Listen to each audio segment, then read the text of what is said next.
نماز کے بغیر جو اپنی زندگی گزارتے ہیں ان کی زندگی میں سوائے ٹینشن اور دکھ کے اور ہو کیا سکتا ہے؟ خشوع کے ساتھ نماز کرنا سیکھو. نماز پڑھنے کے بعد آپ ہلکے پھلکے پاؤ گے اپنے آپ کو. رقت کے ساتھ اللہ کے حضور گڑ گڑاتے ہوئے سجدے کرو, اس کا اپنا سرور پاؤ گے. اللہ اکبر. لیکن ایک بندہ کہے کہ جناب میں نماز پڑھتا ہوں لیکن ایسی کیفیت تو پیدا نہیں ہوتی, تو شیطان اس کو کہتا ہے کیا فائدہ ایسی نماز پڑھنے کا. لوگ بھی کہتے ہیں فلاں بندے سے یہ جرم بھی سرزد ہوتا ہے, نماز بھی پڑھتا ہے, اس کی نماز کو مورد الزام بناتے ہیں. تو بندہ بھی کہتا ہے چھوڑے, نماز نے مجھے کیا فائدہ دیا. لیکن کہا نہیں, نماز نہیں چھوڑنی. پہلے فرمایا نماز میں خشوع کرتے ہیں, یہاں فرمایا نماز کی محافظت کرتے ہیں. اگر کسی وجہ سے خشوع پیدا نہیں ہوتا چھوڑتے پھر بھی نہیں ہے. یہ اللہ کا فریضہ ہے. محدث کچھوچوی علیہ رحمہ سے ان کے ایک مرید نے کہا حضرت نماز پڑھتا ہوں لطف نہیں آتا, مزہ نہیں آتا. تو آپ نے حیرت سے کہا کہ اس کے باوجود پڑھتے تو ہو؟ کہا جی وہ تو اللہ کا حکم ہے, وہ تو پڑھتا ہوں.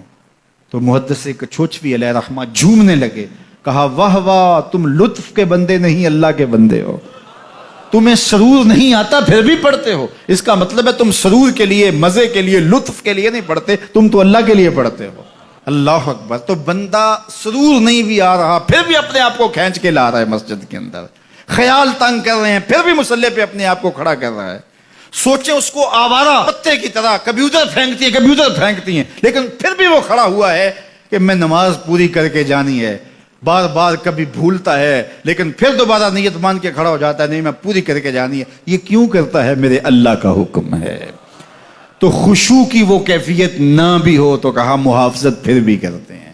یہ خوش نصیب لوگ ہیں. اولئک هم الوارثون, یہ لوگ وارث ہیں.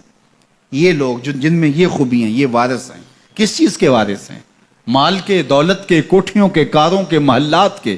کہا الذین یرثون الفردوس, یہ جنت الفردوس کے وارث ہیں. ہم فیہا خالدون, اس جنت سے وہ کبھی الگ بھی اس میں ہمیشہ رہیں گے. چونکہ موت کو بھی موت آ چکے گی, اب موت بھی نہیں, اب ہمیشہ رہیں گے. اللہ تعالیٰ فرمائے گا ارضیتم, جنتیوں کیا راضی ہو؟ اہل جنت کیا تم راضی ہو؟ تو وہ کہیں گے ہمیں کیا ہوا کہ ہم راضی نہ ہوں, ہمیں تو وہ ملا جس کا ہمیں تصور بھی نہیں تھا. ہمیں جنت مل گئی, محلات و قصور مل گئے. جو سب سے آخر میں جنت میں جائے گا, سب سے آخر میں, جس کو ہماری پنجابی میں پھاڈا کہتے ہیں, سب سے آخر میں, اس کو جنت میں کتنی جگہ ملے گی؟ جو بندہ سب سے آخر میں آتا ہے اس کو دھوپ میں جگہ ملتی ہے, جو اس سے تھوڑا سا پہلے آگا اس کو برآمدے میں ملی, جو اس سے پہلے آیا اس کو اندر جگہ ملی.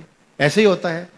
تو جو سب سے آخر میں جائے گا جنت میں تو وہ سب سے بڑا گنہگار ہوگا, اور جہنم کے رگڑے سہ سہ کے وہ جہنم سے نکلے گا سب سے آخر میں. بخاری شریف میں تذکرہ موجود ہے. اللہ کے حضور حاضر ہوگا اور اللہ اس بندے کو کہے گا بتا کیا چاہیے. وہ کہے گا مالک مجھے یہ چاہیے. اللہ فرمائے گا لکا ما تمنیت, جو تو نے آرزو کی جات سب کچھ میں نے تیری جھولی میں ڈال دیا, اب جنت میں چلا جائے. اب اس کو تو یہ ہوگا سایہ دیوار میں جگہ مل جائے تو غنیمت ہے, جنت کے کسی درخت کے نیچے جھونپڑا لگا لوں تو کافی ہے, چلو کوئی 2 مرلے کا 3 مرلے کا کٹھیا بھی مل جائے تو کافی ہے. اس کے لیے تو اتنا ہی کافی کہ جہنم سے نکل گیا. لیکن اس کو کہا جائے گا جا جنت میں چلا جا, اور تیرے لیے جنت میں دنیا سے 10 گنا جگہ ہے.